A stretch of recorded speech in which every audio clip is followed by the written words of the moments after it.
Така хора, здравейте и добре дошли в новия клип в канала. В този клип ще се опитаме да прогнозираме как ще завършат групите на Шампионска лига, които бяха изтеглени мисля, че преди няколко седмици, не съм сигурен точно колко, но днес ще се опитаме да прогнозираме всяка една от тях как ще завърши. Нека започваме. И така започваме с първата група, в която са отборите на Байер Мюнхен, Манчестър Юнайтед, Копенхаген и Галатасарай. На пръв поглед в тази група нещата изглеждат абсолютно ясни. Байер Мюнхен, Ман Юнайтед 100% напред, но да и реално е така. Има отбор на на Галатасарай, който е изключително силен в момента. За Байер Мюнхен силно с първото място, но второто силно ще се борят Манчестър Юнайтед и Галатасарай. Като много силно се надявам Галатасарай да завърши на второ място пред Манчестър Юнайтед, а Копенхаген ще се остане на последното четвърто място. Така в група Б се намират отборите на Севиля, Арсенал, ПСВ и Ланс. Тази група много силно ми напомня за група от Лига Европа, не в Шампионската лига, но все пак вярвам, че Арсенал ще продължи напред. Сигурно съм, че ще бъдат на второ място. Арсенал връщат се в Шампионската лига след дълго отсъствие. Севиля ще иска да отиде в Лига Европа.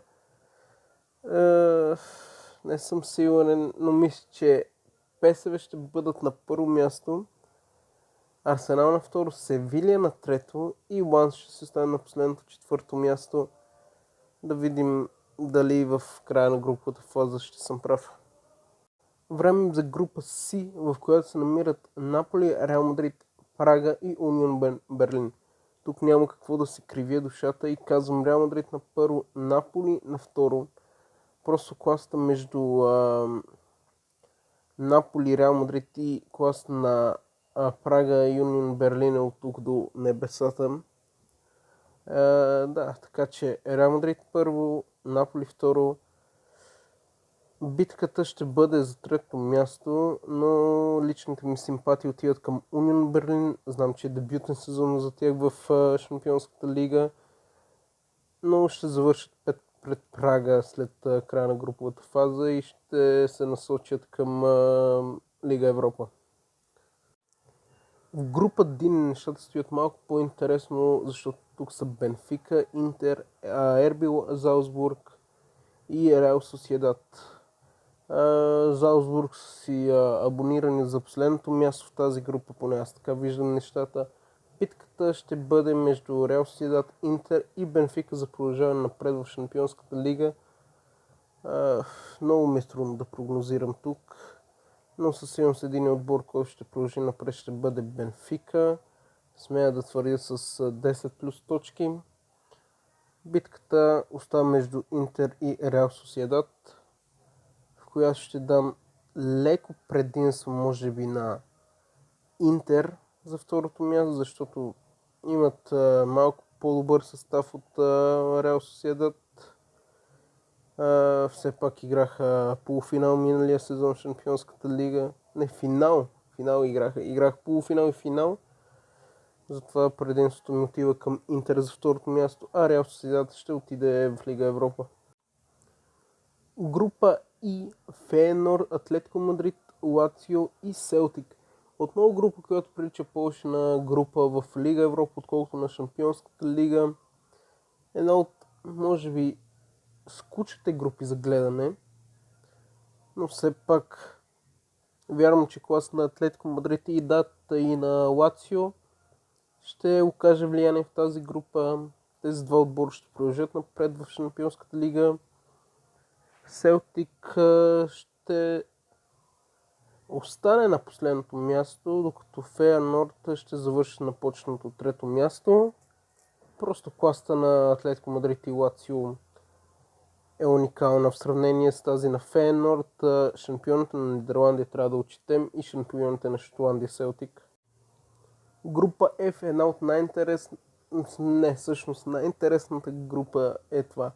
ПСЖ, Борусия Дортмунд, Милан и Нюкасъл Юнайтед. Нюкасъл Юнайтед, които от доста отдавна, мисля, че около 20-21 години не са били в Шампионската лига, което е много дълго време. ПСЖ.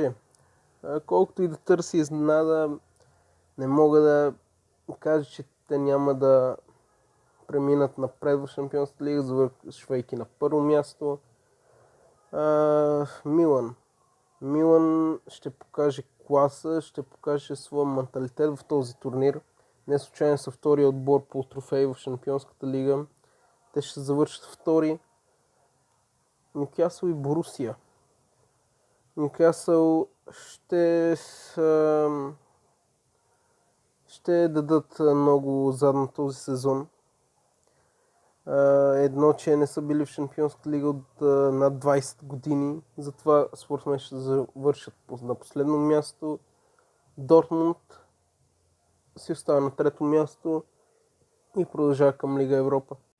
Така, група номер 7, група G, в която са Манчестър Сити, РБ Лайпциг, Цървена звезда и Young Boys.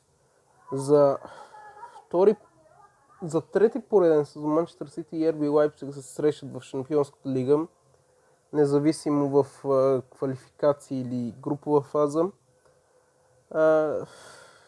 Не мога. Трябва да кажа, че Манчестър Сити ще завършат на първо място с Холанд. Чудовище Холанд за другите отбори.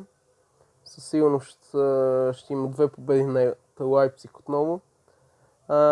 Така че Манчестър Сити първи, за второто място Лайпциг, Young Boys на трето и Цървена звезда на последно място. И така, ето го и последната група, в която са Барселона, Порто, Шахтьор Донецка и Роял Антверпен.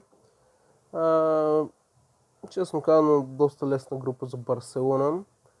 Сигурно, че в момента, в който Шави е разбрал за групата, си отдъхнал. Така, Барселона няма да има проблем, честно казано, да завърши на първо място. Порто ще покаже дух, ще завърши на второ място, ще продължат напред.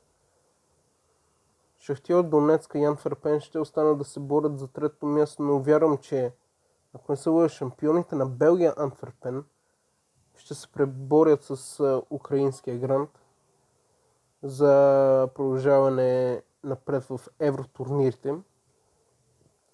Така че Барселона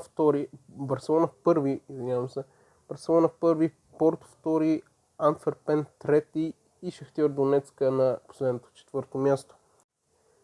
И така, хора, това бяха моите прогнози за Шампионска лига, групова фаза. Напишете своите коментари, как ще завърши според вас груповата фаза. Абонирайте за моя канал, ако все още не сте го направили. Аз бях Сашо и ще се видим, когато се видим. Чао!